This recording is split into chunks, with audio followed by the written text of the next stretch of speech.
Hasta cierto punto. ¿Quiénes viven en tu casa? En mi casa únicamente mi esposa y mis hijas. Okay. ¿Y puedes contarme algo sobre tus padres, hermanos, es decir, tíos por parte de tu papá, tíos por parte de tu mamá? La familia de mi padre, con ellos siempre tuve una relación muy conflictiva, distante y conflictiva, dadas sus circunstancias, sus tipos de personalidad. La relación con ellos fue muy, muy, muy conflictiva. La relación con la familia de mi madre, ella tiene solo un hermano y una hermana adoptiva.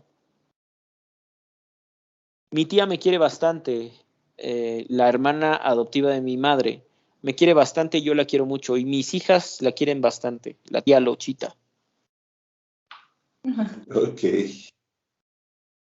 Ah, no, Bien. ellas le llaman abuelita Lochita. Muy bien. Pues no sé si quieras comentarme algo más que con lo que quieras. No sé qué quieras saber.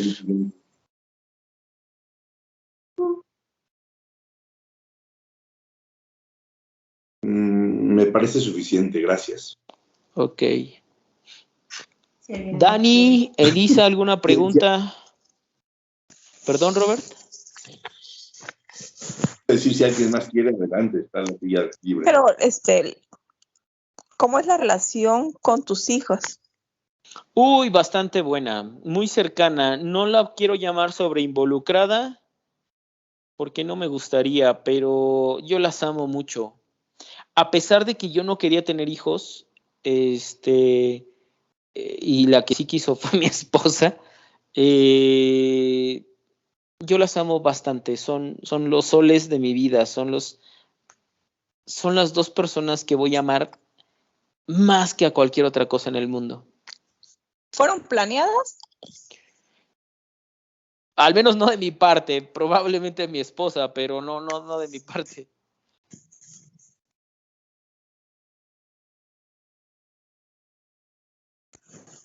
Ok, gracias. Elisa. ¿Cómo consideras que es la relación con tu esposa actualmente? Conflictiva, cercana, quizás hasta sobreinvolucrada y conflictiva. ¿Sobreinvolucrada contigo, con tus hijas? ¿Cómo Yo creo que sobreinvolucrada? con mis hijas no tanto. Con mis hijas será cercana porque pues la buscan mucho, pues es su madre, pero ella sí es un tanto fría con ellas. En mi caso, bueno, yo quisiera que fuera como más cariñosa, algo que a mí me nace, a ella no le nace mucho, entonces, pues no, ella es diferente, pues. Ok, gracias. La siguiente pregunta era cómo era la relación de tu esposa con tus hijas, pero ya me la contestaste, gracias. Vale. ¿Alguien más?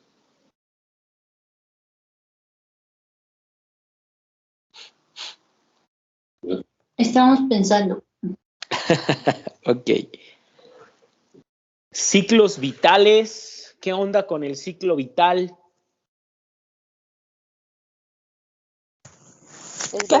Específica, ¿qué es el ciclo vital? O sea, ¿qué es lo que quieres saber? Etapas del ciclo vital, por ejemplo, cómo fue el noviazgo, cómo fue la consolidación de la pareja, cómo fue la llegada de los hijos, cómo se solucionaron los datos, las circunstancias, las reglas de la llegada de los hijos. Mis hijas están en edad escolar, cómo es que se decidió la educación de las hijas, cómo se reestructura en mi sistema familiar relacionado con eso. Pero está en el genograma, perdón. O sea, como que ya es más profundizar ya en la entrevista, ¿no? Ya, o sea, como fuera del genograma. No, el genograma te va a ayudar a buscar esa información. ¿Sí me doy a entender? Es como profundizar algún aspecto que hace ruido. Así es. por ejemplo, ahora que te pregunto que cómo es tu relación con tu esposa, me dices que conflictiva, nos podemos meter ahí. Así es. Ok. Bueno, pues métanse, yo no. Sí, yo me había centrado solamente en la elaboración del genograma, pero ahora entiendo, porque sí hay varios factores que hacen ruido en el mapita. Sí, Entonces, a partir de ahí, bueno, entonces uno va profundizando, ¿no? es correcto. Para eso sirve. Cuando yo te dije, fue una excelente pregunta la que hizo, me parece que fue Isa, la de si mis hijos eran planeados. No, fue Diana. O Dani, Daniela, no sé. Dani, creo que sí fue Dani. Sí, excelente pregunta. Yo dije, bueno, al menos no de mi parte, probablemente mi esposa sí, pero no de mi parte. Ahí hay un indicador de cómo es que se inicia la siguiente fase o la siguiente etapa del sistema familiar, que sería la llegada de los hijos. Cómo se planea, si se planea, cómo se establecen las reglas, límites, interacciones, tareas, etcétera. Ahí hay información. Y entonces se puede abordar así como, ok, no me quedó claro eso de al menos de parte de tu esposa, ¿me lo podrías aclarar, porfa? Porque como que no le entendí bien. Ándale, por ejemplo, puedes hacer esa pregunta. A ver, acláranoslo. Bueno, pues yo cuando empiezo la relación con mi esposa, desde siempre le dije yo no quiero tener hijos. De hecho, previo a nuestra formalización de la pareja, porque pues digamos que nuestro noviazgo, por decirlo así, fue un tanto complicado. Y previo a la formalización, a su embarazo de ella, me dice, oye, yo quiero tener un hijo y ya estoy en edad y quiero que sea tuyo. Y yo le especifiqué, hay que ser claros respecto de si es mío o conmigo. Hay una gran diferencia. Si es conmigo, no lo creo. Si es mío, probablemente tengo que pensarlo. Y meses después me enteré que ya estábamos embarazados. ¿Y eso a ti qué te generó? Incertidumbre, culpa, quizá. Compasión, probablemente. Solidaridad. No lo sé, algo como eso. Es decir, esto que acabas de describir fue en el momento de conocer la noticia. Sí. ¿Y cómo fue cambiando? Me refiero a que manifiestas que tienes una relación estrecha con tus hijas y que son los soles de tu vida. Entonces, ¿cómo se polarizó esa situación? Pues a partir de la convivencia con mi hija la mayor, yo trabajaba en otro estado, en el estado de Hidalgo, y en Tula específicamente, y viajaba cada fin de semana a ver a mi esposa con mi recién nacida, y me quedaba yo cargándola y durmiendo con mi recién nacida. Y yo quería que ella sintiera algo que yo no sentía con mi padre, que era una cercanía, un acompañamiento, un calor. Entonces fui acercándome, involucrándome en la paternidad y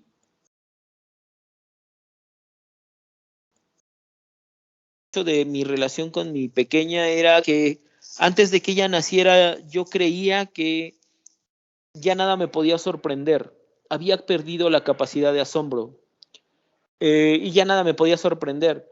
Y recuerdo mucho que en la casa donde empezamos a vivir, ella muy pequeña ya empezaba a caminar, empezaba a ver las persianas de la ventana, porque tenía persianas, y las vio con un asombro como tratando de identificar por qué se movían, y movió una y se movieron todas las persianas y eso le causó mucho asombro, lo vi por su expresión facial y en ese momento dije, ay, mi niña se sorprende con tan poca cosa. Pero al ver su interacción con ese suceso, con esas persianas,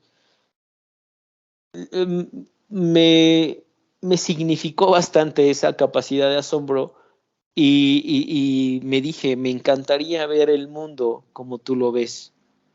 Y a partir de ese día, procuré buscar siempre ese asombro. Y con mi niña, a partir de ese momento, las interacciones con ella fue así. Cuando, digamos, gozábamos de una estabilidad económica, social y demás, de hecho, me indican que habían abandonado una niña y en ese momento mi esposa me dice, ¿sabes qué? Mira, me gustaría tener otro hijo. El embarazo de mi primera hija fue muy difícil. Entonces me dice, pero no me quiero embarazar, es muy feo. Y dije, sí, ok, vamos a ver. Entonces me decía, le platiqué de una niña que habían abandonado y me dijo, ¿qué te parece si la adoptamos? Y dije, va, solo para que se pueda acompañar mi hija mayor con su nueva hermanita y no se diferencien tanto el tiempo. Mi circunstancia con mi hermana, que nos separamos por 4 años, fue un tanto complicada, un tanto compleja, porque prácticamente fui su papá, fui un hijo parental con mi hermana, entonces yo no quería que eso sucediera. Así que iba a preguntar de hecho sobre la posibilidad de adoptar a esta niña que habían abandonado. Tenía meses de nacida y dije, bueno, pues da el tiempo y pues pobrecita niña no tiene con quién estar, entonces me gustaría adoptarla. Y antes de que preguntara más al respecto, pues nos enteramos que ya venía mi segunda hija. Y al cabo de estar conviviendo con ellas, para ese entonces yo ya ya trabajaba en el Estado de México y ya convivía diariamente con las dos, y el embarazo de mi esposa, que fue mucho más difícil que el primero, pues estar conviviendo con la pequeña. Recuerdo mucho un evento en el que mi niña de 2 años me dice, vamos a pasear. Y agarró la bolsa de su mamá y me puso, ponte tu bolsa. Y dije, sí, mi amor. Entonces yo agarré mi bolsa, ella agarró su bolsa y nos salimos a pasear por el parquecito que estaba frente a la casa. En la noche, los dos caminando y mi hija, yo agarrando la mano de mi hija, y es una sensación muy, muy, no sé, muy significativa la que yo viví en ese momento con ella. Posteriormente, la cercanía, la compañía con esta pequeñita, recuerdo mucho que caminó de un lugar hacia mis piernas y le juré que siempre iba a estar para ella, que hiciera lo que hiciera, que fuera lo que fuera, que pasara lo que pasara, siempre iba a estar con ella. Y de ahí nació la segunda. Y la segunda, mi esposa tuvo mucho acercamiento con la segunda, cosa que no hizo con la primera. De hecho, alguna vez, comentando acerca de la separación, me preguntó si nos separamos y tuviéramos que decidir con quién te quedas. ¿Tú con quién te quedarías?, me dijo mi esposa en ese entonces. Y yo le dije, yo con la mayor. Y me decía, ¿por qué? Y yo le decía, porque la pequeña te tiene a ti, tú estás sobre de ella todo el tiempo, pero la mayor no tiene a nadie. Y la mayor, no sé si para bien o para mal, busca mucho a su mamá. Yo me imagino que está relacionado con lo mismo. Y la pequeña, en contraste, me busca bastante a mí. Y por eso es que al día de hoy puedo decir que esas dos pequeñas me tienen al 100%.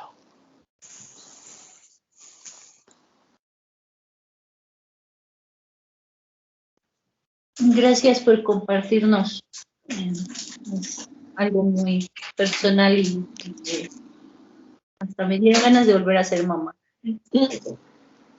No. Perdón, siguiendo con el ejercicio. Sí, adelante. ¿Cómo podrías decir que es la relación o cómo ha sido la relación entre tus padres? entre muy ellos. conflictiva. Muy conflictiva. Sí, ¿Me muy puedes ayudar conflictiva. a entenderlo? Claro.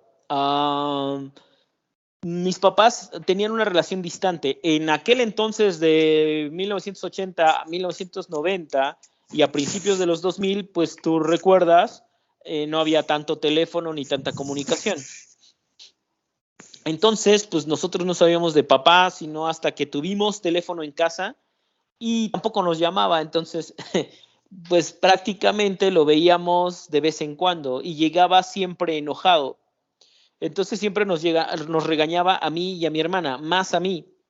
Entonces llegaba cada 8 días, cada tercer día, cuando más cerca estuvo, cada tercer día, y era pues muy conflictiva entre mi papá y mi mamá, siempre peleando por todo y por cualquier cosa. No había algo que les permitiera ponerse de acuerdo en algo.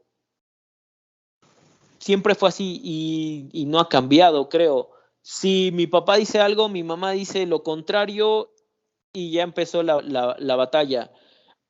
O viceversa, mi papá a veces es grosero con mamá, entonces mi mamá a veces es chingaquedito, entonces están así duro y duro, estira y afloja toda la vida. Ok, vale. Gracias. ¿No hay que? ¿Cuánto tiempo transcurrió entre tu relación pasada y la relación con tu esposa? Unos cuantos meses, entiendo yo. Sí, pero es curioso. ¿Cómo lo puedo decir?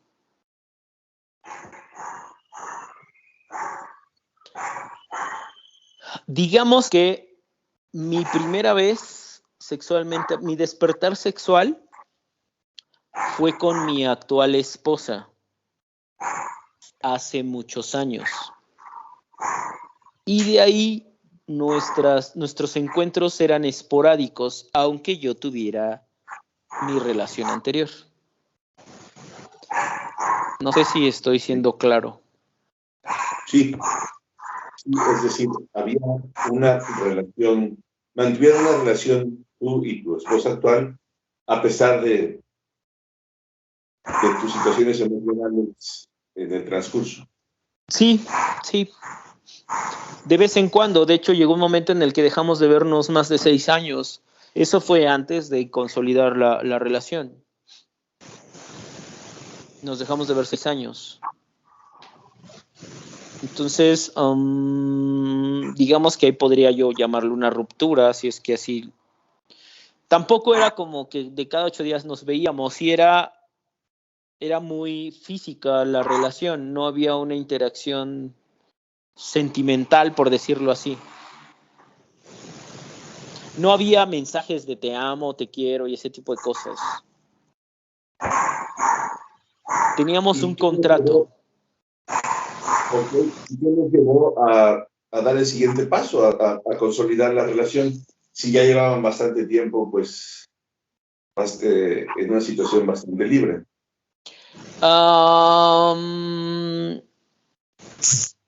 Pues el que yo haya terminado mi relación de 10 años y mi trabajo en VM de Texcoco me llevó a estar más cercano a ella, y eso pues a estar más cerca y más constantemente hasta el día de que nos embarazamos. Okay. Gracias. A ti. ¿Alguien más?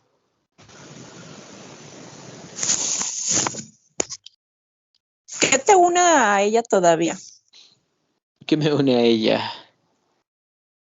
Qué buena pregunta. Esa pregunta no se pregunta. ¿Qué me une a ella? Qué buena pregunta. Dejémoslo en stand-by. Porque cuando ya se... ¿Mandé? ¿Sí? Considero que no viene al caso del genograma. Exactamente. Al menos no en este momento, Dani, porfis. Ok.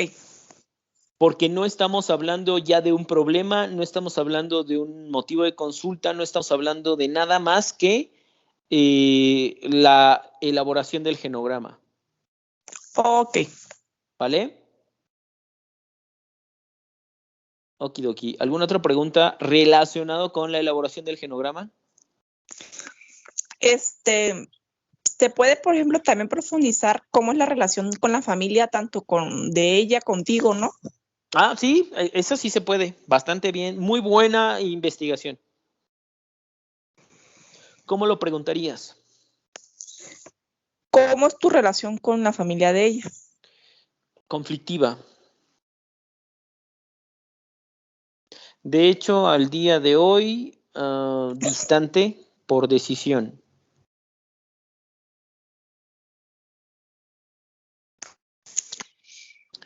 Con el único con el que... ¿Mandé? Ok, no, sí, sigue, por favor. Con el único con el que consideraba tener una buena relación. De hecho, me cae bien el señor, es con mi suegro. Creo que hasta lo quiero. Y él tiene o tenía detalles conmigo muy, muy agradables que siempre le agradeceré. Pero dadas las últimas circunstancias, he tomado la decisión de no regresar más con ellos.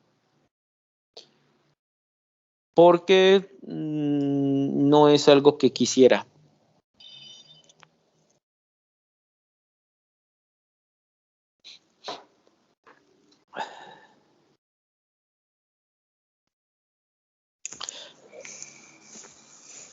¿Y ella cómo es con la familia, con tu familia? Muy distante. A veces hasta grosera, podría decirlo. Es decir, a veces saluda, a veces no saluda.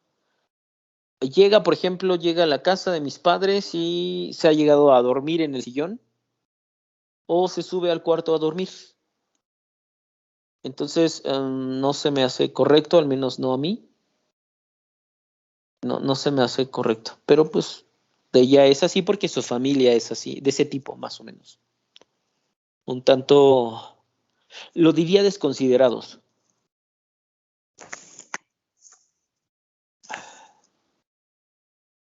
Bueno o malo, no lo sé. Mejores o peores, no lo sé, no podría decirlo. Solo diferentes. ¿Y cómo lo hacen, por ejemplo, cuando están con las niñas? ¿A qué te refieres?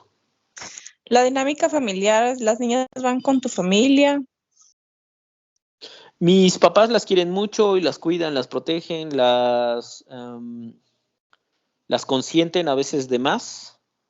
Y yo me peleo con mis papás al respecto porque las consienten de más. Y en el caso de mis suegros, las quieren mucho, las consienten también, pero como ya llegaron dos nietos más pequeños, uno de ellos es, digamos que el consentido de mi suegra, es con el que hubo problemas y les pega a mis hijas. Y mis hijas, la manera en la que yo eduqué a mis hijas, que no me parece justo en este momento, es que los golpes no son una opción. Entonces, cuando el escuincle les pega, ellas no se defienden y eso no me gusta, me enoja mucho. Eso es parte de la ruptura con ellos. Entonces, pues lejos de defender a mis hijas, defienden al niño. Entonces, eso no me agrada porque al final de cuentas mi suegro ya no se mete por un historial de cosas, ya no se mete, ya procura no meterse, pero llega a favorecer al niño y mi suegra está volcada completamente al niño. Entonces, pues de cierta manera cuando está el niño se vuelve distante con mis hijas.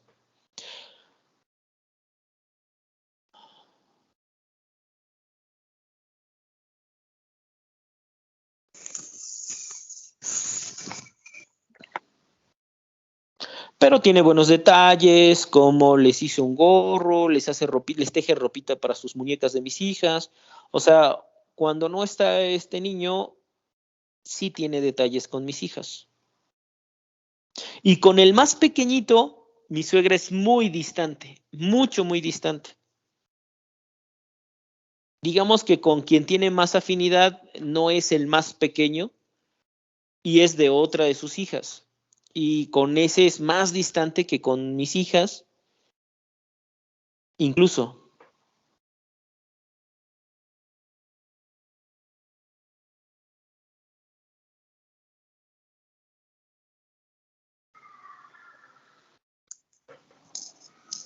¿Nadie más? No, por mi parte es todo. Gracias, Dani. ¿Listo? ¿Ya lo tienen? Ahora sáquenle foto y compartan. A ver cómo quedó. ¿What? ¿Lo teníamos que hacer? Pues obvio, si no, ¿para qué chingas tanta pregunta? Yo le copié a Roberto, así que es lo mismo. Ok. Hubo un momento donde me perdí. ¿En dónde Considero te que perdiste, Isa? cuando van muchos detalles, o sea, como hay que irla haciendo las rayitas mientras nos vas platicando, de repente sí como que uno se pierde. Pero aquí con Roberto yo me estoy respaldando. Ok. ¿Puedo darte una idea del por qué te perdiste? Sí, claro, creo que fue porque me fui más en la historia que en lo que estaba haciendo. Exacto, eso fue. Sí. Exactamente. De pronto dices, ¡ah! No manches, ¿en serio? Y ya te fuiste, ya te perdiste. Sí, falta prudencia y ser más. Bueno, okay. ya en el sentido de profesional, pero es que sí, respeto mucho a los psicólogos, estoy estudiando, pero sí, de repente hay que ser fríos, ¿no? ¿Cómo? La última parte ya no te la entendí. Que respeto mucho su profesión de ustedes y Ajá. estoy aprendiendo, pero a veces hay que ser fríos, o sea, no involucrarte, y eso todavía yo no lo centro. Ok. Sí, qué bueno que apareció eso. Efectivamente, muchas veces se suscita eso, que inclusive Elisa no me va a dejar mentir, a veces les digo, ten cuidado porque puede estarte hablando una parte de ti y no necesariamente el psicólogo. Como por ejemplo, ya me identifiqué y ya me fui por esa historia y ya no supe qué más preguntar. Es cuando te enganchas con el paciente. Exactamente, te enganchas con el paciente y puedes decir, ay, pobrecito, ay, cuánto sufre, y ya valió chetos porque ya perdiste objetividad, o ay, qué maldito, qué desgraciado es, y ya te perdiste. O en las historias, precisamente. Pero sí, le fui diciendo a Roberto. Ok. Pues bien, ahí está. Chirrión. Es que no puedo rotarlo. ¿Quién lo hizo? Roberto, ¿no? Bueno, los dos, Roberto e Isa. Es que no lo puedo hacer más grande. Es que yo sí puedo, bueno, sí podría, pero está de lado. Ya lo hice yo. ¿Ya? Ya, pero se me gira. Ok, paciente identificado, muy bien. Relación cercana y conflictiva con papá. Papá y mamá sobreinvolucrada y conflictiva, ok. Sobreinvolucrada con mamá. Aquí hay un dato. Así como está establecido, Robert, mi hermana la pusiste como mayor que yo. Y es menor, ¿no? Y es menor, efectivamente. Ok, sí, es correcto, es verdad, sí. Es del lado derecho al consultante, al paciente, es decir, al lado izquierdo son mayores y al lado derecho son menores. Vale, gracias. Relación cercana con mis hijas, muy bien. Mi hija cercana con su madre, mi otra hija cercana con su madre, ok. Conflictiva y sobreinvolucrada, perfecto. Vivimos, ok, perfecto, muy bien.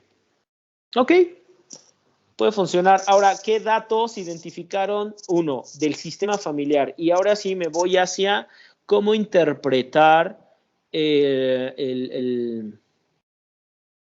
cómo interpretar el genograma, ¿vale? Y precisamente hace rato les decía, vamos a centrar nuestra atención en datos importantes acerca, por ejemplo, de ciclos vitales, crisis, jerarquías, límites, sucesos o eventos. Por ejemplo, ¿por qué ya no estoy cerca de la familia de mi esposa?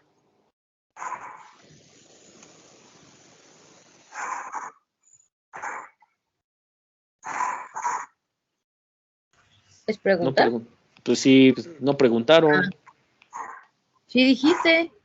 ¿Por qué? Sí te preguntó. Un problema con ¿Qué problema? tu sobrino. ¿De qué tipo?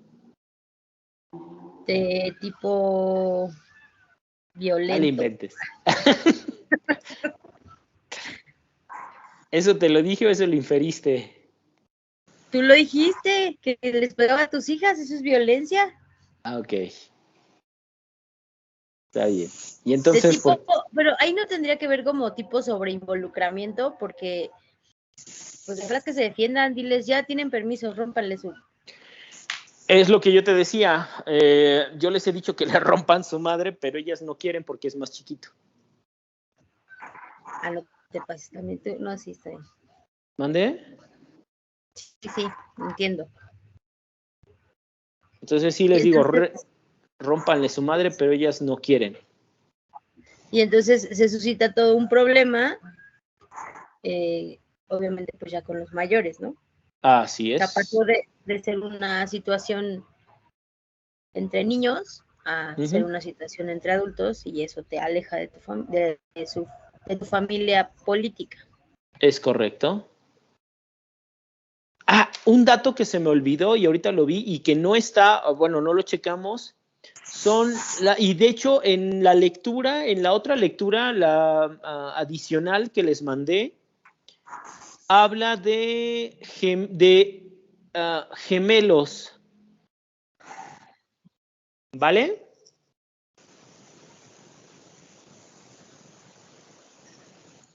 Cuando estamos de gemelos monocigotos, creo que sí debería de haber estado, casi puedo jurar que por ahí andaba y se me pasó.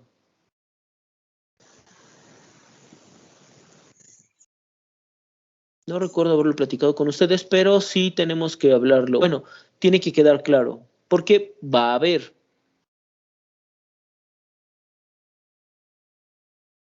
¿Sí lo leyeron? Sí, claro. Sí.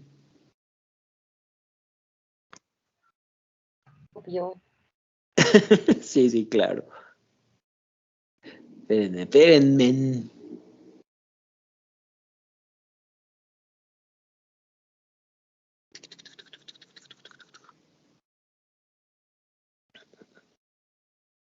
¿Dónde está? Bueno, mientras les explico.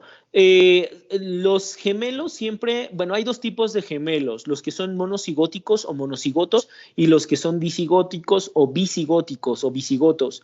¿Cuál es la diferencia entre uno y otro? Es la bolsa o digamos, el tipo de gemelar. Aquí está. Aquí está esto. El tipo de embarazo gemelar. ¿Han conocido los hermanos idénticos? Sí. Esos son monocigóticos o monocigotos. Los hermanos idénticos, los gemelos idénticos, vienen del mismo óvulo que es fecundado por dos espermatozoides.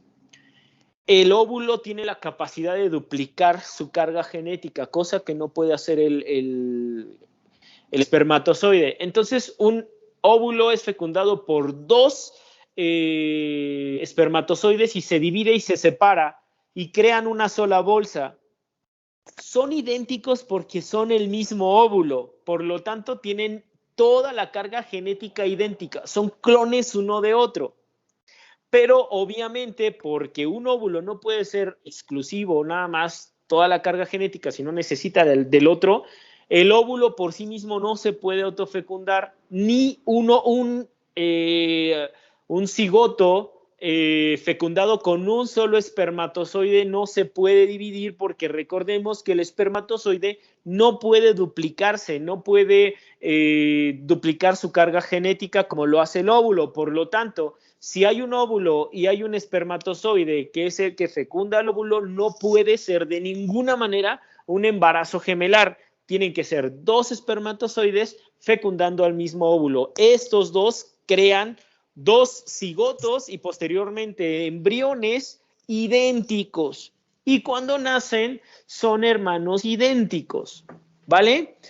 ¿Cómo se especifica? Precisamente como lo tienen en su pantalla, ¿vale?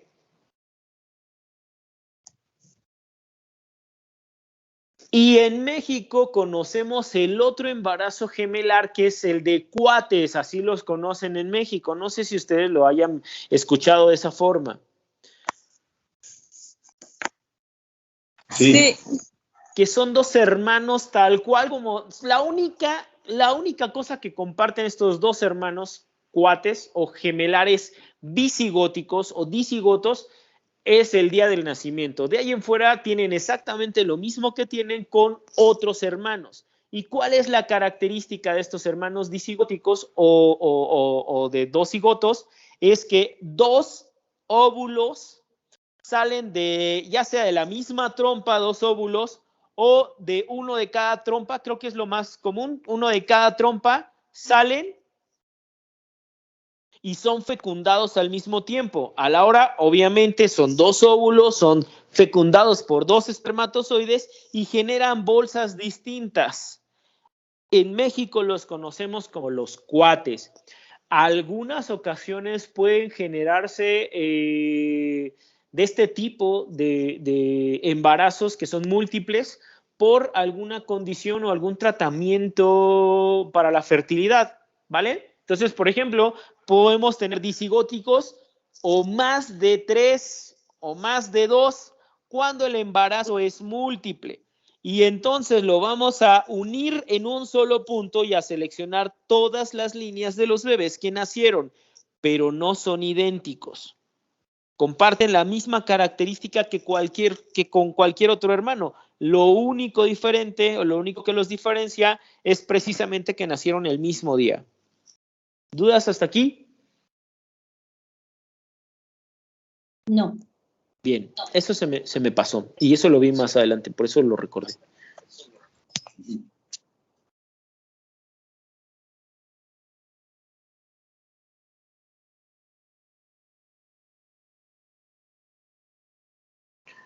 Ok, ¿cómo vamos a interpretar nuestro genograma? Vamos a ubicar patrones, vamos a ubicar estrategias, vamos a ubicar etapas del ciclo vital. Díganme y ayúdenme para que Dani recuerde las etapas del ciclo vital que vimos en clases anteriores. ¿Cuáles son?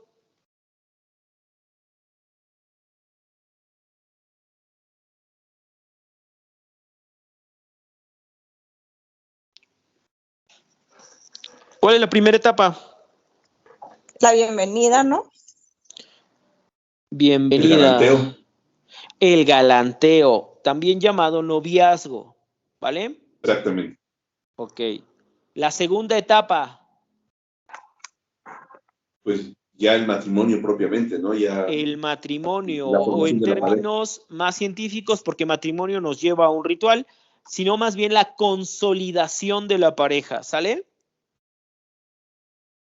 Sí. Puede ser que el galanteo, el noviazgo, no sé, pueda durar años, pero no viven juntos. ¿Cuándo se consolida la pareja? Cuando ya viven juntos, comparten la mayor parte del tiempo juntos, comparten sueños, ideas y demás, viven, cohabitan. A eso se le llama la consolidación de la pareja. Dani, ¿tienes alguna duda? ¿Todo claro? No, ya aterricé. Va.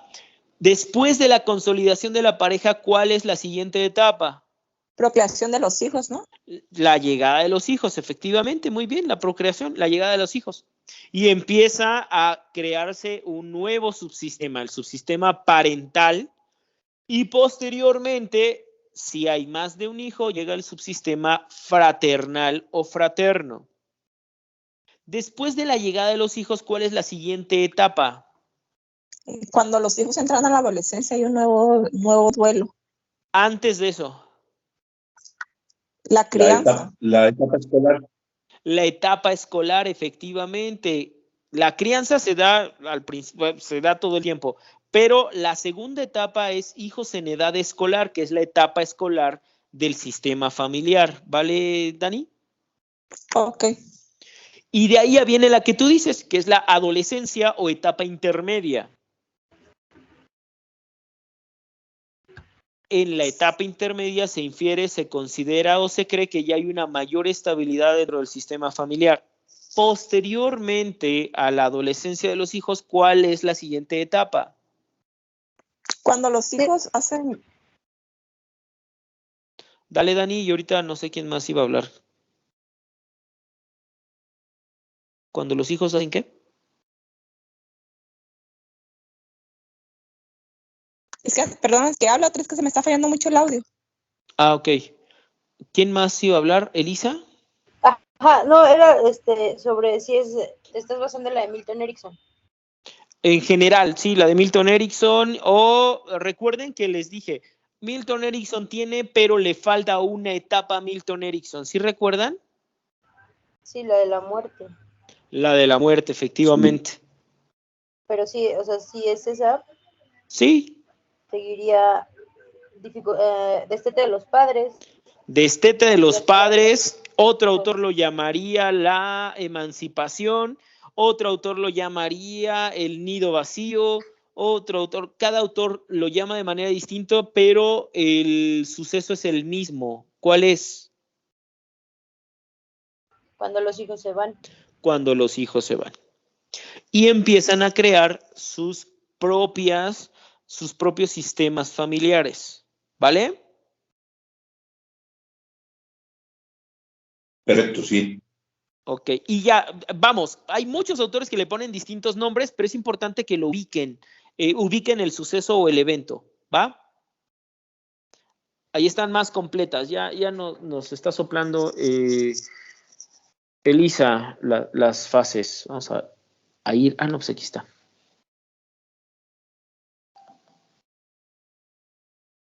Ahí está. La de abajo, nada más tiene a Erickson. La de abajo están todos los autores. Ok, mira, aquí están más autores. Hay algunos que nos faltan, etapas.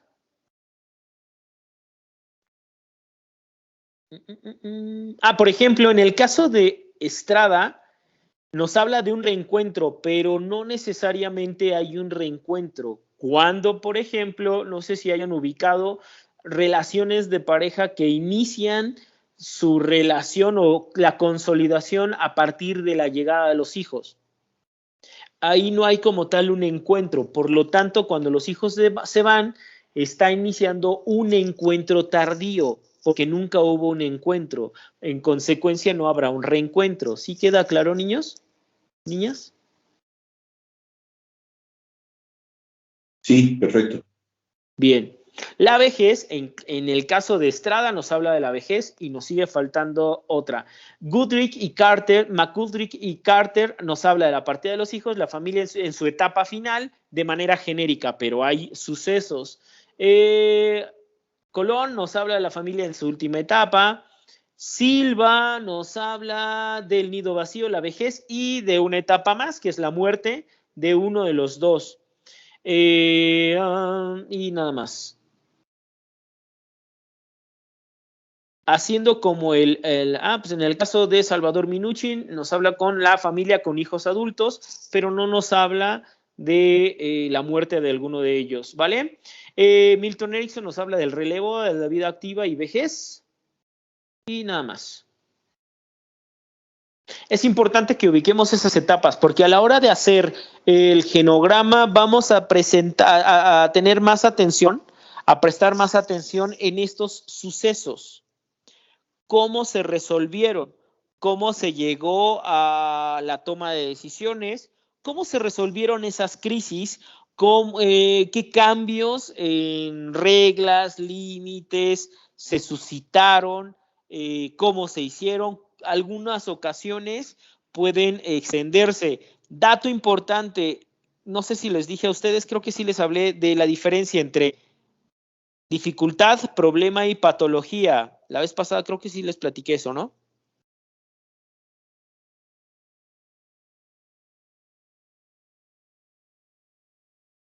Confírmenme si no fue así. Sí. Vientos, entonces todo eso se cuestiona a la hora de elaborar el mapa o el genograma. Para eso se indaga cómo fue el noviazgo, cómo fue la consolidación de la pareja, qué sucesos se dieron al consolidarse la pareja, cómo llegaron a la decisión de consolidar la pareja, cómo decidieron tener hijos, cómo se dio el cambio, el transcurso, la crisis de la llegada de los hijos, quién hizo qué, cómo decidieron las reglas, los límites, las negociaciones al respecto, la transformación de las jerarquías, quién manda, quién obedece, quién es el mero mero, quién es el mandón o la mandona, todo ese tipo de cuestionamientos acerca del ciclo vital es lo que se pregunta. ¿Sí, niñas? Sí. Vientos. Y eventos, algo que faltó en mi genograma fue la llegada de un primo a vivir con nosotros.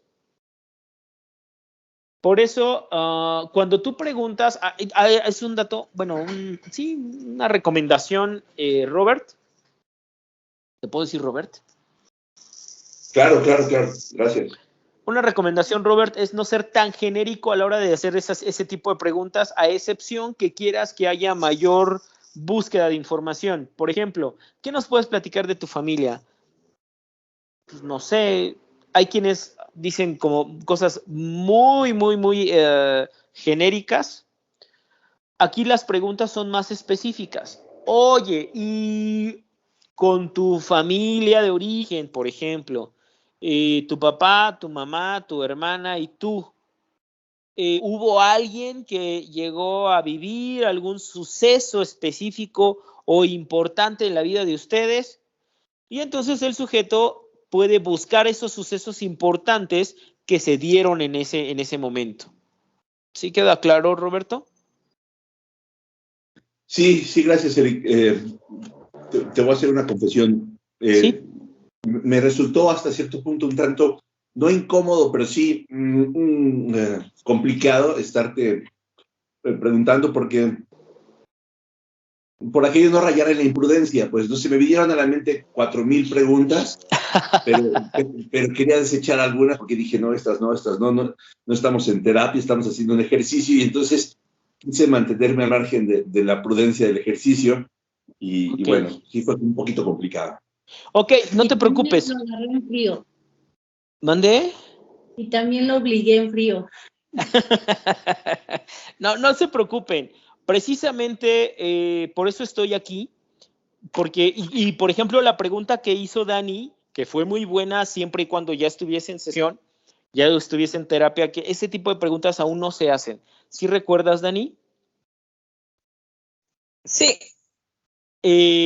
Por eso, y espero que no sea yo tan frontal o no sientan como agresivo, si hubieses hecho una pregunta no relacionada con la elaboración del genograma, Roberto seguramente te hubiera dicho eso, no se pregunta todavía. ¿Vale? Así es que para siguientes ocasiones no tengan miedo. Para eso estamos aquí y para eso estamos platicando y para eso estamos haciendo ejercicios y para eso estoy yo aquí con ustedes.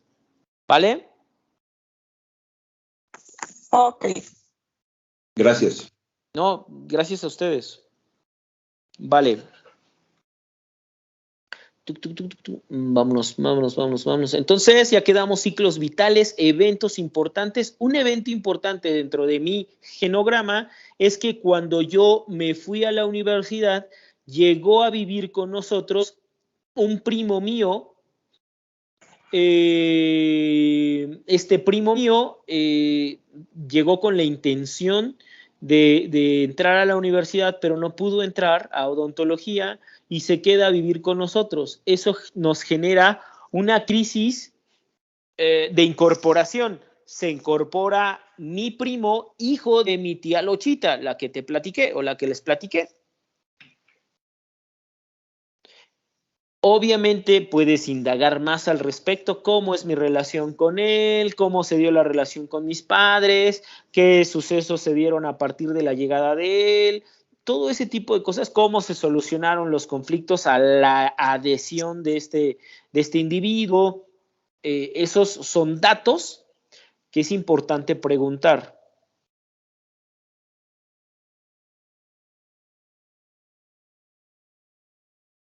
¿Alguna duda?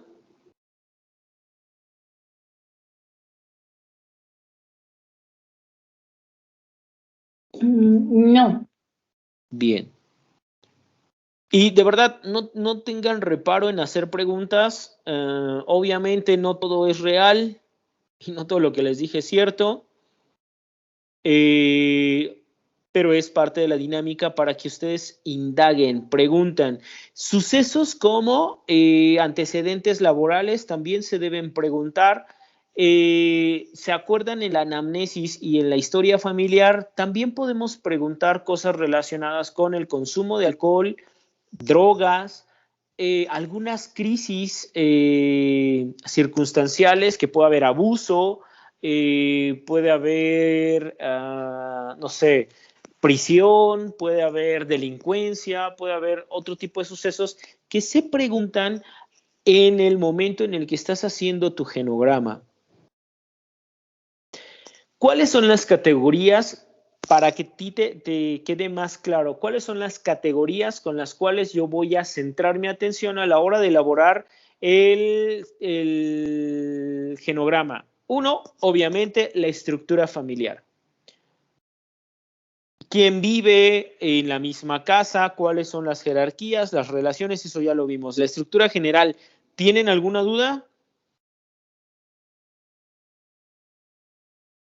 No, en la estructura general no, pero sí en esos detalles que mencionó ahorita.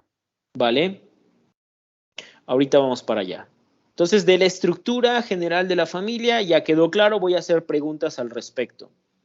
¿Quién está? ¿Qué relación tienen con qué? Los hermanos, la orden de aparición, acuérdate de izquierda a derecha, de mayor a menor. Diferencia de edad en hermanos, algunas circunstancias particulares entre los solones o en las interacciones, que ya habíamos hablado acerca del tipo de relaciones entre los solones o subsistemas. ¿Qué más? Algunos eventos relacionados con crisis del sistema familiar vital, pues crisis vitales o normativas que se van a dar irremediablemente, como por ejemplo, ¿cómo se dio mi relación con mi hermana de pequeños? Por ejemplo, ¿cuál era mi interacción con mi hermana? Por ejemplo, ¿tuve mascotas? ¿Cómo se dio? Si es que tuve mascotas, ¿cómo se dio? ¿Quién trajo la mascota? ¿Quién dio las reglas al respecto de la interacción con la mascota? Eventos importantes. Vivimos la muerte de algún familiar. En el ciclo vital hubo una crisis de la muerte de algún familiar que pudo habernos generado algún desajuste. Todo eso se pregunta respecto a la estructura en función general. Los vínculos en cómo se dan, que ya lo vimos. Sucesos de la vida y funcionamiento familiar, que es lo que yo te decía. Si hubo alguna circunstancia que rompió la homeostasis, por ejemplo, en mi caso o en el caso que se presentó, cómo es que se dio la llegada del padre al sistema familiar, cómo se solucionó eso y ese tipo de cosas. Robert, ¿levantaste la mano o ibas a decir algo? Fui yo. Ajá. Es que le preguntaba aquí a Roberto que tiene que ver, perdón, ¿no? El perro, o sea, tanto. Ah, no sé, continúa. No, pues ya, sí, que no sé qué tiene, por qué rascar hasta eso. Porque el perro, por ejemplo, las mascotas son eventos o sucesos familiares que pueden manifestar algún tipo de patrón vincular, ¿vale? Es decir, no sé, por ejemplo, hubo personas que dijeron, yo siempre quise tener una mascota y nunca pude. ¿Por qué no pudiste? Porque mi papá o mi mamá nunca quisieron, no me dejaron. Y si lo que decía mamá, a lo mejor mi papá sí quería, pero lo que decía mamá se hacía y mamá nunca quiso, por lo tanto nunca tuvimos. Y ahí te da un dato relacionado con el poder y el control dentro de la familia. No sé si me estoy dando a entender. Sí, ya, perdón. No, adelante. A veces puede, y te lo juro así, puede haber información que dices, bueno, ¿y eso para qué demonios me sirve? No, pues sí te sirve más adelante o te sirve para poder indagar más allá de solamente el suceso. Ay, ¿a mí para qué me sirve que tenga mascotas? No. ¿Quién limpiaba la mascota? ¿Qué hace? Por ejemplo, tengo un caso de una chica con conductas relacionadas con TCA. Esta chica tiene una mascota, la cual no limpia, no alimenta, siempre está batallando la mamá por eso, y al final de cuentas la mamá termina aseando, cuidando, limpiando a la mascota porque ella se encariñó con ella. Este evento, este suceso, ¿qué indicadores te da relacionado con la interacción? Hipótesis, no importa si estás bien o estás mal, ¿qué ideas te da el que la mascota la cuide mamá y siempre se esté peleando con la hija al respecto? En el control de la mamá, que siempre quiere proteger todo lo que está mal. Ese es uno, muy bien, el control, la mamá es muy controladora, ¿cierto? Sí, es cierto. ¿Qué más podríamos? Y solo con la mascota ya nos dimos cuenta cómo es la mamá. Los problemas que tiene la hija al reflejarlos en el perro, ¿no? Pues exactamente, muy probablemente pues la hija no quiera al perro o simple y sencillamente esté peleada con la autoridad o no quiera seguir las indicaciones de la autoridad. Pueden ser una y mil hipótesis. Son hipótesis que se van a confirmar mediante el cuestionamiento. ¿Quedó claro? Sí, hay una relación de chantaje y manipulación por parte de la mamá. Es tu mascota, yo la tengo aquí para que tú la cuides. Sin embargo, yo la estoy cuidando y chéquese que yo estoy haciendo lo que a ti te correspondería. Y entonces, bueno, justamente esto desemboca en muchas otras cosas, ¿no? Exacto, esa es una hipótesis. Acuérdate que no lo hablas como un hecho, es una hipótesis, ¿va? Claro. Sí, claro. Y después le preguntas algo relacionado. Tan solo la mascota ya te dejó esa idea. Y después preguntas, oye, ¿qué tan frecuente mamá te chantajea? ¿O qué tan frecuente tú le dices a tu hija que haga algo, mostrándole algo que no hizo o algo que te duele o algo que te lastima? Ponle el nombre que quieras para que la mamá diga, sí, es que a veces, por ejemplo, en este caso, le digo de la perra, ya le digo que si no la limpia, la perra se va a ir. Y ya te habla precisamente de un chantaje, no de una aplicación de reglas y tareas, sino de un chantaje. Y eso solamente te arrojó la información de la mascota. ¿Qué pasó, Isa? Que ya me queda más claro que, perdón por subestimar lo del No, perro, no te preocupes. De repente siento que son muchos detalles, pero sí tiene sentido que hay que enlazar todo, ¿no? Ya hasta yo pensé en mis perros.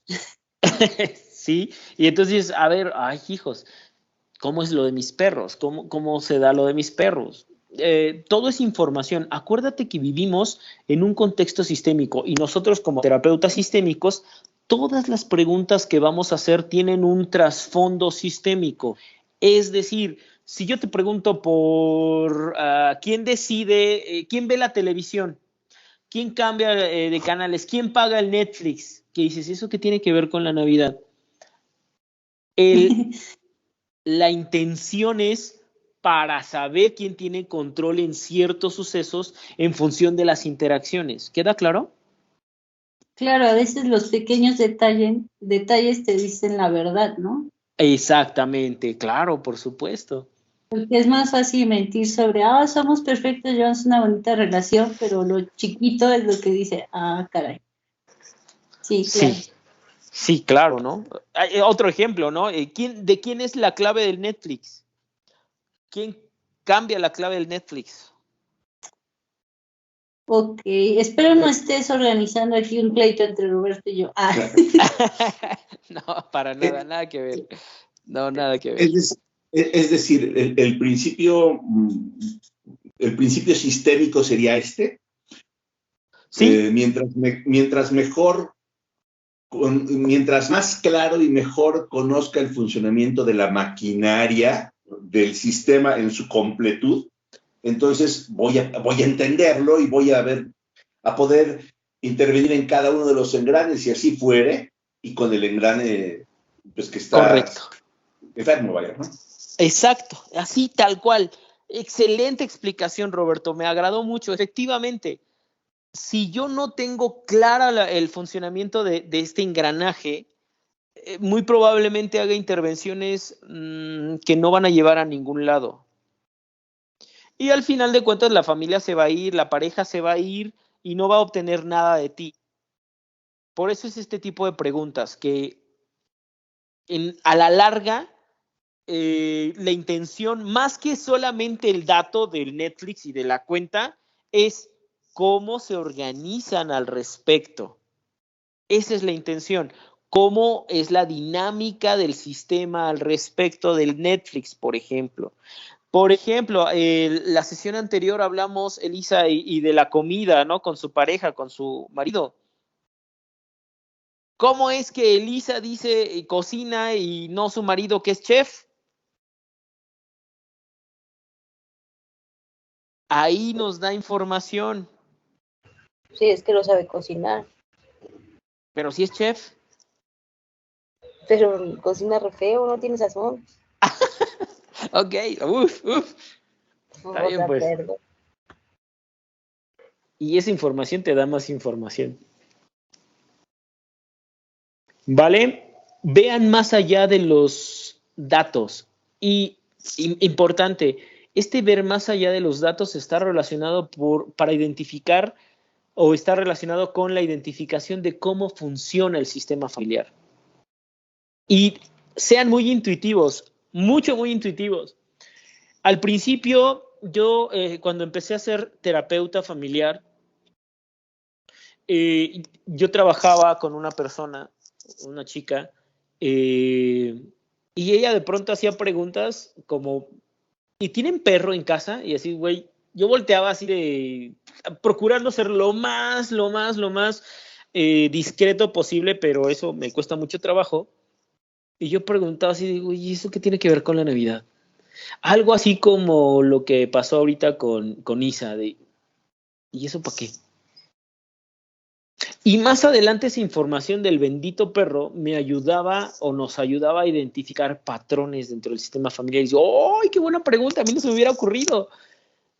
Y sean muy intuitivos. A veces surge una duda. Por ejemplo, hace rato Roberto decía, muy cierto, si es que a mí se me hubieran ocurrido un montón de preguntas, pero no sé qué preguntar, pregúntalas. Al menos en este caso, en este suceso, en este momento en donde vamos aprendiendo todos, yo te puedo decir, eso todavía no, pero más adelante sería una excelente pregunta. Y a veces, esta pregunta en el ser intuitivos de me salta esta pregunta, me salta esta duda, está muy cercana a lo que te diste te percataste de manera no consciente. ¿Dudas, niños? Oye, y entonces, por ejemplo, bueno, con base en esto que dices, una de las preguntas para hacer tu genograma fue, o bueno, no sé por qué llegamos al punto de que tenías una ex de 10 años, como que me perdí, pero... Me preguntó Robert si tuve una relación consolidada antes. Ya, ajá. Sí, es que no escuché. Pero, ok, ahí nos podemos como meter a indagar así, bueno, ¿y cómo fue tu relación con ella? Como para empezar a ver patrones, efectivamente. Efectivamente, por supuesto. Ok. Bastante claro, bastante acertado, Elisa. Muy bien. ¿Se puede hacer frente a la pareja? Claro que sí. ¿Y si, obviamente no vas a decir, ya sé por qué estás con tu pareja. O sea, no, yo sé, pero así como que no es algo que se deba manejar en consulta como privada. ¿Qué tal que el otro dice, no, sí, es que yo la amaba muchísimo, no, pues él era el amor de mi vida, y pues ahí puedes desatar un conflicto, ¿no? Y si se desata el conflicto es información. Sí, claro, pero pues... Ni modo, ¿a poco tú estás o van a estar en sesión para que todo sea color de rosa? No, ahí se desatan los chingadazos. Hijo, mano. Bueno. Entonces ya no vamos a ir a terapia. No. Está bien. Primero Roberto y Isa y después Dani, porque así levantaron la mano. Sí, solamente estoy tratando de entender los tiempos de los tiempos, vaya, ¿no? Sí. Es decir, primero me pongo como que un overall de investigador, dejando la batita de terapeuta a un lado, porque como que siempre nos gana esta parte terapéutica intervenista, ¿no? O sea, como que queremos inmediatamente ya lanzarnos a la terapia. Y estoy entendiendo que en la terapia sistémica, no, momento, primero investigamos, sí, hacemos una investigación profunda, seria y muy objetiva, justamente para que la intervención sea lo más objetiva posible. Así es. Pero el tiempo de la terapia, estrictamente hablando, es secundario, vaya, es en otro momento. Ahorita es el tiempo de la investigación. Así es. Ok, vale. Excelente analogía, la verdad me agradó bastante. La primera sesión o la sesión de investigación puede durar una sesión, 2 sesiones o hasta 3 sesiones. ¿Vale? Obviamente depende de tu habilidad.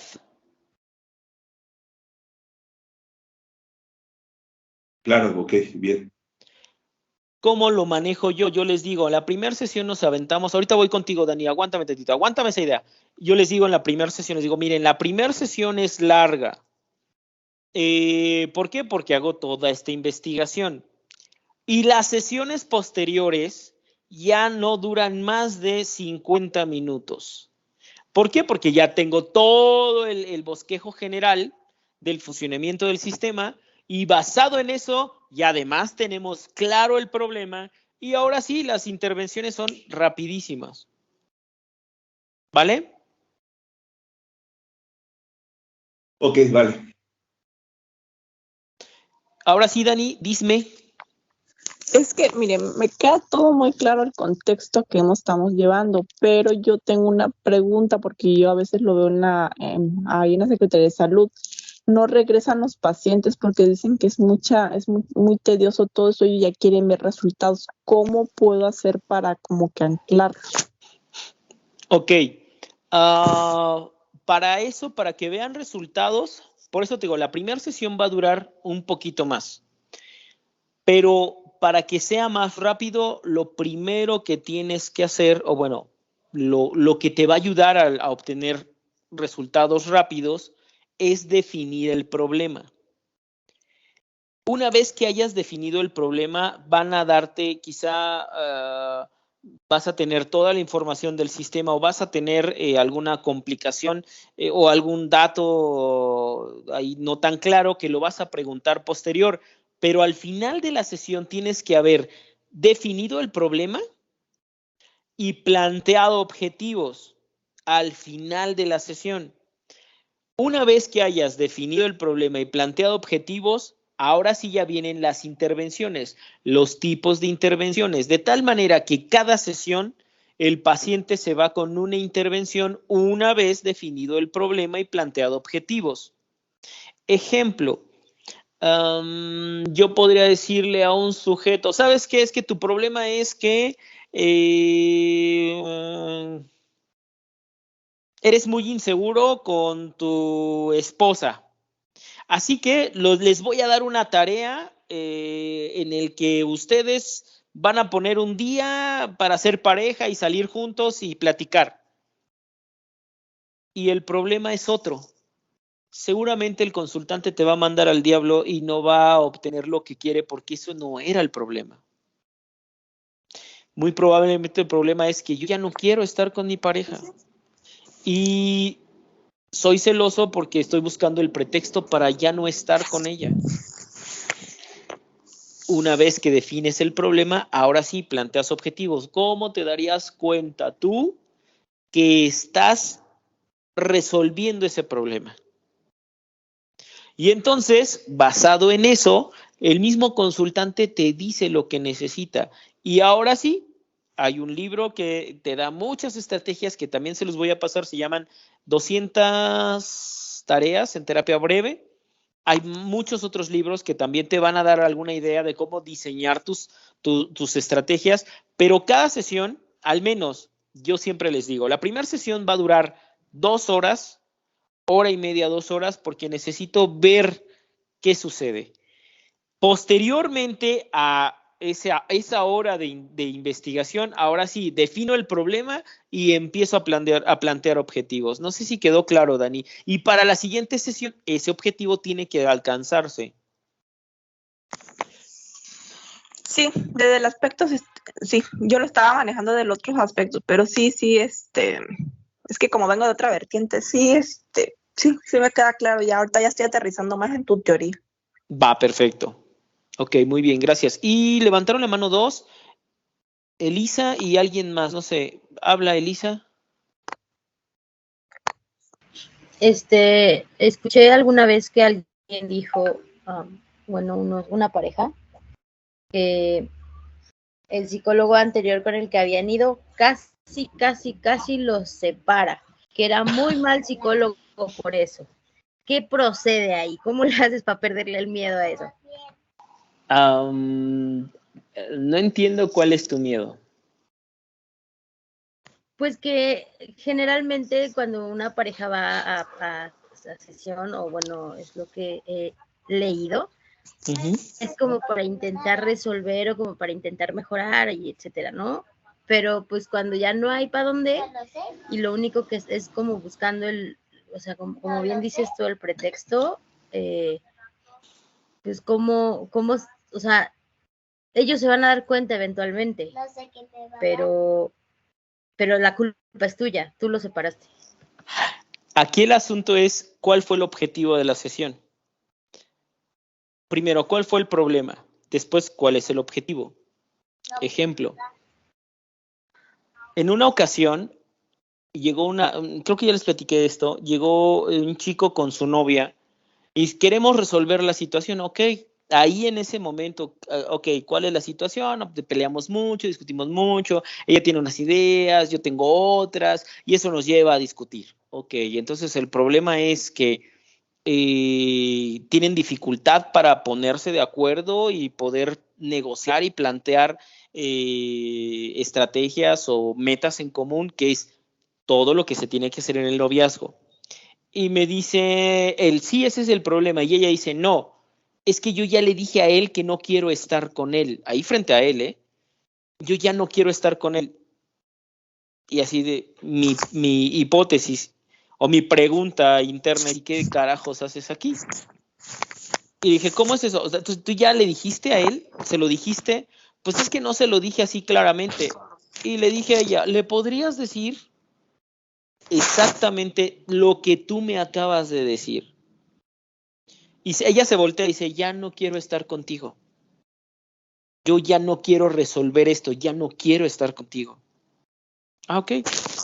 Basado en eso, la sesión duró menos tiempo porque ella dijo, yo ya no quiero estar contigo. Y ya para qué demonios le seguimos cuando ella lo plantea. ¿Sí queda claro? Sí, claro, eso es como, ajá, exacto, claro, ¿no? Ya los dos tienen, o bueno, por lo menos una de las partes sabe lo que no quiere.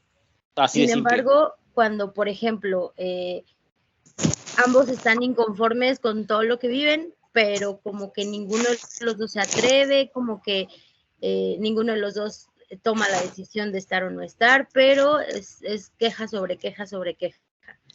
Okay. Y ni siquiera tienen un objetivo común. Ahí te va otro caso. Este caso es de una socióloga. No sé si ya les platiqué, ya te había platicado este caso. Ella llegó diciéndome, es que ya estoy harta de mi marido, siempre me dice que sí a todo lo que yo le digo, él me dice que sí, si yo le digo quiero pizza, él me dice que sí, que qué buena idea. Si a la mera hora antes de comer la pizza digo, ¿sabes qué? Se me antojó pavo, él dice, excelente decisión, me encanta. Entonces ya estoy hasta madre porque él no toma decisión. Basado en toda la intervención, me percato y mi hipótesis es que el marido no le da a ella lo que ella quiere de una pareja. Platica de cosas, de cómo han resuelto las situaciones, de cómo han salido adelante y son buenos amigos. Mi hipótesis es esa pareja no es pareja, son buenos amigos. Y entonces ella nunca me plantea separarse, nunca jamás me plantea separarse. Yo no la voy a separar de él. Es decir, bueno, entonces, ¿cuál es tu objetivo? Pues yo quisiera, no sé, que me ayudaras a mí a tener una mejor relación con él. Ah, perfecto. Y empecé a trabajar con él dentro de la estrategia. Una de las estrategias se llama metáfora. Hablamos del árbol de limones y yo le decía, si estás debajo de un árbol de limones, ¿qué puedes hacer? Y ella decía, pues no sé, pues tengo limones, ¿y qué puedes hacer con él? Pues limonada. Y yo le decía, es que no solamente puedes hacer limonada, puedes hacer pie de limón, nieve de limón, gelatina de limón, pastel helado, y le puse un sinfín así en esta metáfora, en esta intervención metafórica. Y cuando ella regresa me dice, ¿sabes qué? Tienes toda la razón, salvaste mi matrimonio. Yo no la iba a separar ni le iba a decir, güey, tú no quieres estar con él, ¿para qué estás con él? No es mi intención ni mi problema, así como no es mi intención ni mi problema si mi cuñado o mi cuñada tiene otra pareja. No sé si queda claro, Elisa. Ajá, no, sí, por supuesto. Entonces, no es mi problema. ¿Qué quieres tú? Quiero mejorar la relación con él. Perfecto, vamos a trabajar con eso.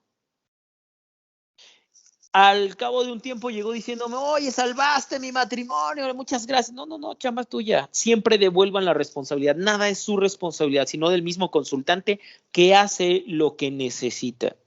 Muchísimas gracias, Eric, salvaste mi matrimonio. No, pues fue tu decisión, tú quisiste salvarlo y está súper chido. Disfrútala. No, sí, la verdad, ahora hago sin fin de platillos con el limón. Ah, pues súper padre. Al cabo de un año regresó y me dijo, ¿qué crees, Eric? Terminé mi relación con mi marido. Y yo por dentro, fíjate qué cosas, ¿no? Mi hipótesis ya estaba clara, pero yo no la llevé a eso, yo la llevé a lo que quería, que era precisamente mejorar su relación. Y no la voy a separar a huevo porque yo quiera, sino va a ser en función de las necesidades de cada consultante. ¿Sí, Elisa? Sí, entonces es como, pues dejar que, ajá, así como bien dices, ¿no? Darles lo que están pidiendo y dejar que fluya y ya. Dejar que fluya. ¿Vale? Y cuando no están seguros si quieren o no estar, se les pregunta eso, o sea, ¿estás seguro que quieres estar todavía con tu pareja o está mal preguntar algo así? Puedes preguntarlo porque es algo que tú tienes dudas y no sabes si el objetivo va para allá. ¿Y no sería inferir algo, o bueno, no inferir, perdón, incitar a algo así como, ay, no lo había pensado, a lo mejor de veras ya no quiero estar, y, ay, el psicólogo me dijo que ya no quería estar, no sé. O sea, pienso como todos los escenarios catastróficos. Sí, qué horror. A ver, yo soy buena buscando el problema, no la solución. Sí, está bien, ¿no? Y está súper padre. Sí, pero hay varios tipos de preguntas y varias maneras de preguntar. Si la persona, por ejemplo, le dice, es que la psicóloga me dio esa idea que yo ni por aquí lo había pasado, la persona es sumamente irresponsable y te está culpando de una decisión que no te corresponde a ti. Ejemplo, una de mis consultantes me dijo, oye, ¿qué crees? Llegué al taller y mi marido colgó rápido el teléfono, dijo, muy nervioso, sí, ya me voy, bye, luego te hablo, bye. Seguro me está poniendo el cuerno. Y me preguntó directamente, me dijo, oye, ¿qué hago? ¿Me divorcio? Y yo le contesté de una forma muy clara, oye, pero a mí, ¿por qué me quieres responsabilizar de esa decisión? Es que no sé si divorciarme o no. Bueno, ¿por qué querrías divorciarte? E indago al respecto de ello, pero yo no le digo si se divorcia o no. Cállate los ojos, apenas la mamá de una paciente me dijo, es que si me caso, mi hija se va a ir con su papá y yo no quiero perder a mi hija. ¿Me caso? Y dije, ay, yo qué sé. Pues es que, a ver, ¿qué le hace pensar? Y ahí volvemos al punto. Y quizá ahí la pregunta sería para definir el problema. O sea, de acuerdo a lo que usted me dice, su problema es entonces que tiene miedo acerca de las decisiones que puede tomar. Pero ella ni es mi paciente, es su hija. Quiere hacerme responsable de su decisión. Y no entiendo, ya no entendí. Ajá, es que me escribe como preguntándome por su hija, como la veía. Ah, ok. Y me comentó eso. Si es que hay un problema y me la soltó, entonces yo le dije, no, pues véalo con su terapeuta. Ajá. Ahí es más, te puedes ofertar, oiga, si quiere la veo en sesión y vemos de dónde surgen esas ideas que tiene o esa forma de pensar. Y ya tienes una paciente más. Buena idea. Ponte ducha. Alguien más, levantó la mano, no sé quién. Dani, ¿qué pacho? Mi pregunta es, mira, yo trabajo con la fiscalía. Ok, perfecto. Cuando te piden devoluciones, hasta dónde es bueno ampliar detalladamente las cosas, hasta dónde por la privacidad del paciente es donde me hace mi ruido. Ok, hay tres circunstancias por las cuales se rompe invariablemente, inevitablemente y justificadamente la confidencialidad médico-paciente. Y te voy a decir cuáles son. Y lo tienes que establecer en tu carta de consentimiento informado. Dime. Sí, dígame, sí. No, a ver, ayúdame. Ibas a decir. Que cuando es por la fiscalía se rompe la confiabilidad, ¿no? La confidencialidad. Cuando es un por intento suicida, o sea, que esté en grave su vida, de su salud, se le comunica a los familiares, también se rompe la confiabilidad. Confidencialidad. Ajá. Y y por el otro es cuando te piden un reporte psicológico de una institución. El reporte psicológico de una institución está relacionada con la primera. Ah, pues no, ya se me doy. Ok. Cuando detectas o cuando identificas que una persona, tú u otra persona, puede estar en riesgo su vida o su integridad física. ¿Recuerdas lo que sucedió no me acuerdo si era Cumbres, en una escuela en Monterrey con un chico que mató a su maestra y a un compañero y disparó y después se suicidó? Sí, hace 2 años, ¿no? Antes del COVID. No me acuerdo, pero ya tiene ratito. Bueno, supuestamente este niño estaba en proceso psicológico. Lo llaman terapia, no siempre es terapia. Estaba en proceso psicológico. Punto número 1. La psicóloga debió de haberse dado cuenta de 2 cosas: ideación suicida e ideación homicida. Y 2, debió informarlo a los familiares si es ideación suicida y a una institución o una autoridad si es ideación homicida. Entonces, los 3 sucesos por los cuales se puede romper la confidencialidad médico-paciente es si está en riesgo la vida del paciente o del consultante, le tienes que informar a la persona referente o a la que hace la referencia o a quien establecen como persona de referencia. 1. Si está en riesgo la vida del consultante. Si está en riesgo la vida de otra persona que no sea el consultante en ideación homicida, ahí tienes que indicarle a la familia o a la persona de la referencia y a una persona, y a una autoridad competente, la policía y demás. Y el consultante tiene que saberlo desde el principio, que por esa razón. Otro, por ejemplo, si el varón te dice, oye, lo separas y se te ocurre separar a la pareja, yo lo separo, y él te dice, la verdad es que sí le fui infiel y tengo la sospecha de tener VIH. Esa sospecha de tener VIH infiere la posibilidad de que una persona pueda estar en riesgo de integridad física, en este caso su salud. Por lo tanto, te avala la información, establecerla o acompañar para que le diga a su pareja. ¿Sí me doy a entender, Dani? Sí, por ejemplo, yo tengo ahorita una paciente que no había ido a consulta y la fui a visitar a su domicilio el martes. Tiene riesgo suicida. Yo le informé a un familiar cercano a ella porque como no fue a la consulta, pues estaba en riesgo suicida. Es donde se rompe ahí la confiabilidad y estoy en todo por salvaguardar su vida, ¿no? Confidencialidad, hay dos, te me confundes en eso. Una cosa es la confiabilidad y otra es la confidencialidad. Sí. Ok. Pero es donde se rompe y es válido hacerlo, ¿no?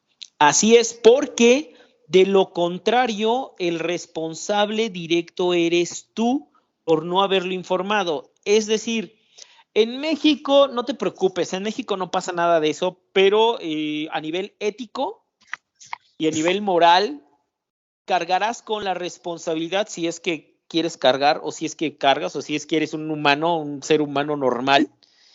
Si tu paciente identificas riesgo suicida y no lo informas si se suicida, tú cargas con eso. ¿Por qué? Porque pudiste haberlo detenido, haberlo previsto o haber hecho algo para que no se suicidara con apoyo de su familia.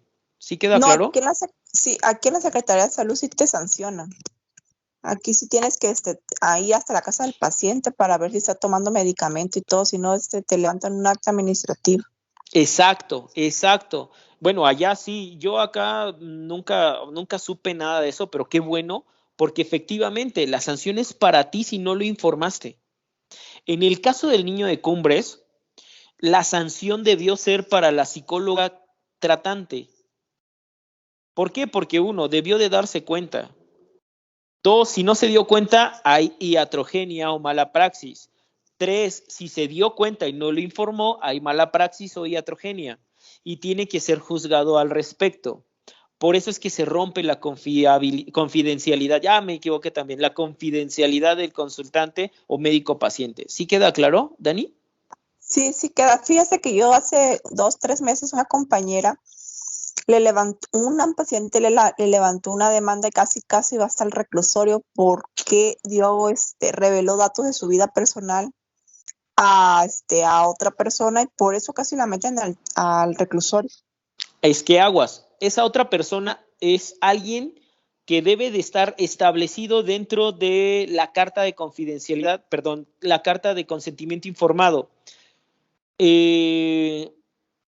Yo mando una carta de consentimiento informado, la cual me tienen que devolver firmada y con un dato de un familiar de referencia. Ese es el único familiar de referencia a la cual yo le voy a informar, porque ahí en la carta de consentimiento informado establece que a esa persona se le va a informar sobre alguna situación y a nadie más. Si tú lo informas, tienes que tener evidencia que le informaste a esa persona y debes de tener tu carta de consentimiento informado con ese nombre y la evidencia de que le informaste. Si se suicida y te dicen, es que él sabía, yo informé y tengo la evidencia, esto es a partir de la legalidad del proceso terapéutico o de las leyes en función de la praxis, ¿vale? Entonces tú tienes que tener esa evidencia. Yo le informé, aquí está, donde le dije, le hablé o le mandé un oficio donde le indiqué cuáles son esas circunstancias o esas situaciones las cuales son de alarma. Si la paciente, la familiar no hizo nada, yo me deslindo de la responsabilidad. ¿Sí queda claro, Dani? Sí. Si le informé a la vecina o le informé a alguien más que no estaba en la carta de consentimiento informado, ahí sí puedo ser demandado. ¿Sale, Vales? La verdad que es mucha responsabilidad, todo, a veces uno piensa que es fácil todo esto, pero la verdad que es una responsabilidad porque de forma inconsciente sí te anclas, te fijas al paciente y bueno, yo hablo por mí, yo por más que veo que es tal y te tratan a que no te involucres en la vida de los demás, no se puede porque es una responsabilidad muy grande. Claro, sí. Voy a ver si puedo hacer un curso o un tallercillo para todos ustedes los del diplomado para hablar acerca de la normativa en cuanto a la elaboración de la carta de consentimiento, la elaboración del expediente y todas esas circunstancias que a ti te pueden ayudar a deslindarte o de alguna forma a respaldarte. Por ejemplo, esto. Acá se maneja la norma 044. 044, sí. Y la norma 046. Perfecto. Lo puedes mandar ahí al grupo y la indago, la busco. Porque yo manejaba la 004, la de expediente. No, acá la secretaría, acá donde yo estoy, esa es la que se maneja. Ok, súbela ahí, mándanoslo en el grupo y la leo. Sí. Y le explico en algún tallercito, en una plática que tengamos, o inclusive en alguna sesión que tengamos un espacio, les platico esto para que también no tengas problemas. Ahora, dato importante y triste. En México puedes bien no hacerlo y no va a pasar mucho. Te lo digo por experiencia. Una de mis exalumnas de una universidad me habló diciendo, oiga, profe, es que yo me metí en problemas porque estoy dando terapia y todavía no tengo mi cédula de licenciatura. Y dije, puta madre, ya valió, o sea, ni eres licenciado todavía y además ostentas terapia cuando solamente un terapeuta puede legalmente. Ahora bien, ¿y qué pasó? No, pues es que me dijeron que fulano abusó de 2 niñitas y se apliqué y yo les dije que iba a hacer intervención emocional. Y yo le pregunté, bueno, eso que dijiste que es intervención emocional, ¿se lo especificaste? ¿Se lo indicaste al consultante? Sí, se lo indiqué. ¿Tienes evidencia? No tengo evidencia, entonces ya valió, no sirve, es tu palabra contra la de ellos. Y me decía, y ahora un juez me está pidiendo todo mi expediente, pero ¿cómo yo le doy el expediente si ni cédula tengo? Y yo le dije, en el peor de los casos te van a negar a ti la posibilidad de la cédula profesional. Probablemente te metan a la cárcel preventiva mientras hacen el deslinde. Ese es en el peor de los casos. En el mejor de los casos para ti, te van a sancionar y lamentablemente lo que vas a ocasionar es que ese caso se venga abajo. Si arman un caso a nivel penal contra el agresor, toda tu evidencia, todo lo que tú indagaste, todo lo que tú investigaste, todas las pruebas que aplicaste, las van a invalidar porque no tienes la cédula. Y punto número 2, esas mismas pruebas no se van a poder volver a aplicar porque tiene que transcurrir al menos 6 meses para la confiabilidad del instrumento. Y entonces, pues estaba muy, muy espantada. Me dijo, ¿usted me puede ayudar para firmar mi expediente? Y pues obviamente le dije que no. Dije, no inventes, no puedo, no debo, ni quiero meterme en problemas de gratis.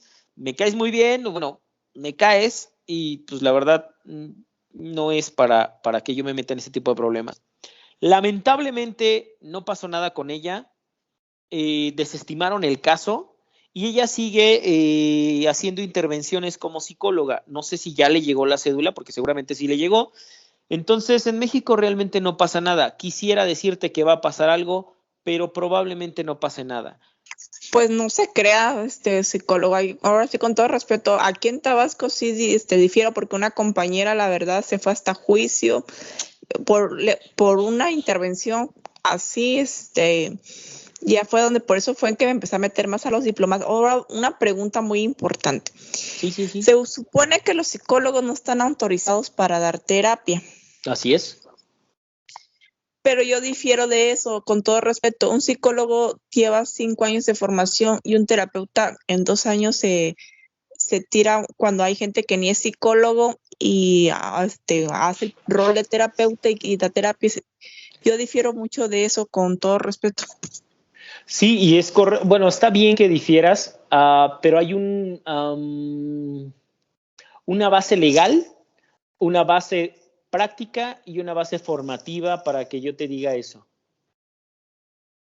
¿Vale? La base legal es que única y exclusivamente a nivel legal puedes ostentarte como psicoterapeuta con una cédula de maestría, solamente por eso, a nivel legal. Así como únicamente puedes decir que eres psicólogo si tienes tu cédula de licenciatura. ¿Sale y vale? Sí. Por ejemplo, yo llevé Gestal y había abogados. ¿No? Sí, maestría en Gestal, en psicoterapia Gestal, y habían abogados, habían licenciados en comunicaciones, había uno que era, yo dije, bueno, y estos no tienen ni, o sea, con todo respeto, yo sé que todo el mundo tiene derecho a estudiar, pero no tienen ni la formación de 5 años y en 2 años ya van a estar dando terapia. Es que esa es una circunstancia muy lastimosa al respecto. Es decir, sí pueden, aunque no deberían. Y lamentablemente en México se ha prostituido la educación, que pues al mejor postor le dan la formación que quiera. Y eso es lamentable. Pero legalmente ellos ya son psicoterapeutas. En el caso de las personas que no tienen la maestría en psicoterapia, tú, por ejemplo, ya eres psicoterapeuta gestáltica y eres psicoterapeuta desde tu cédula. Los que no tienen la maestría, tienen la licenciatura y tienen el diplomado, lo que hacen ustedes o lo que hacen estas personas son dar asesoría psicológica con intervenciones psicoterapéuticas basadas en el modelo que quieran, pero legalmente son asesorías psicológicas. ¿Sale? Ok. Legalmente, lo que te estoy hablando es legalmente. Hay muchos psicólogos que han tenido muchos diplomados y han estudiado mucho y han leído mucho y son muy buenos en lo que hacen. Claro que sí, y son mejores que muchos psicoterapeutas legales. Eso es un hecho, eso es cierto. Eso es claro y lo he visto y lo puedo afirmar porque lo conozco, lo he conocido muchos que digo, carajo, no sé por qué no tienes legalmente la maestría, pero eres un chingonazo.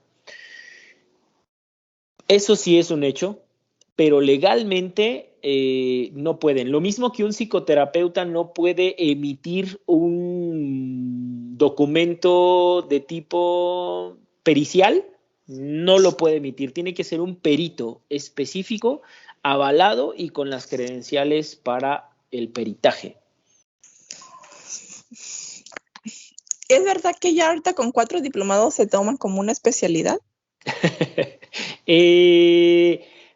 No necesariamente, creo que no, o sea, creo que es un mito porque lo que sí puedes hacer es un examen de competencia y tienes que ir a DGP. La verdad, alguna vez me preguntaron eso y alguna vez busqué eso, nunca encontré ese dato específico y lo que sí puedes hacer son exámenes Ceneval para ciertas formaciones que Ceneval tiene.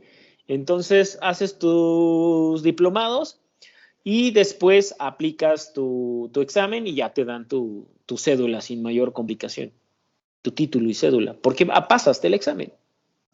Pero hasta donde yo te puedo decir, ese es un mito porque no he conocido a alguien que le hayan dado su cédula de maestría por 4 diplomados. No, es que eso fue lo que escuché y entonces pues mejor conviene seguir estudiando las maestrías.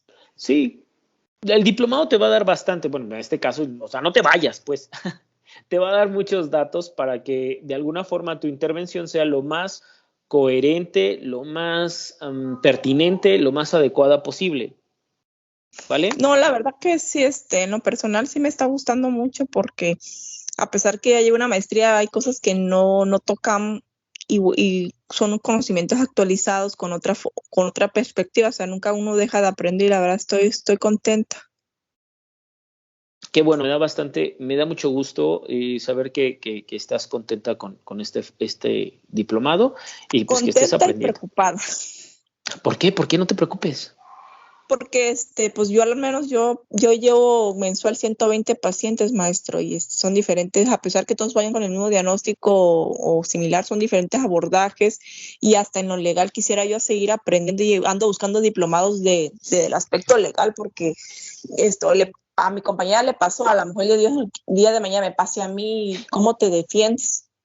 Sí, mira, lo que puedo darles es precisamente, mándanos esta norma, la que tú sigues, y les voy a mandar la 004, que es la de expediente clínico, y les voy a indicar algunas estrategias para que tú puedas deslindarte de responsabilidades a nivel legal y no tengas ningún problema. Y eso para, por ejemplo, lugares como Tabasco, pero en el Estado de México no te espantes. En Hidalgo tampoco creo que haya algo así. Sí, ¿Vale? Gracias. Sale pues. Niños, se acabó la clase. ¿Tienen algún comentario, alguna duda? No, nada, al contrario, muchas gracias. Muy buen contenido y esperamos la siguiente semana. Sí, la siguiente semana, qué bueno que me acuerdas, Isa, la siguiente semana ahora van a hacer la entrevista, por ejemplo, Elisa de Isa, Dani de Robert, Robert de Elisa y así sucesivamente. Ustedes van a hacerse la entrevista como la que hoy me hicieron a mí y van a indicar cuáles son sus hipótesis, cómo hicieron el genograma. ¿Vale? Ok. Y vamos a aclarar, o sea, échense otro clavado en la lectura y vamos a aclarar más dudas, pero acuérdate que la segunda sesión es de ejercicio. Así es que les toca hacer la entrevista. Ya no la harías tú, Robert, porque tú me la hiciste conmigo, pero pues las otras tres, Elisa, Dani, Isa y Mari también, que va a estar, pues tendrán que hacer el ejercicio. Y es que se sentía mal. Esme y también. Se salió. Pero, Oh, mira, ok, bueno, qué bueno. Sí, yo decía, alguien me falta. Vi más al principio, pero bueno, ahí me indagas qué onda, ¿no? Ojalá que esté bien. Sí. Vale. Tengan excelente noche, niños. Cuídense mucho. Igualmente, Niñas. Gracias, muy amable. Chao. Un abrazo, Gracias. buenas noches. Bye. Cuídate mucho, Robert. Un abrazo de regreso.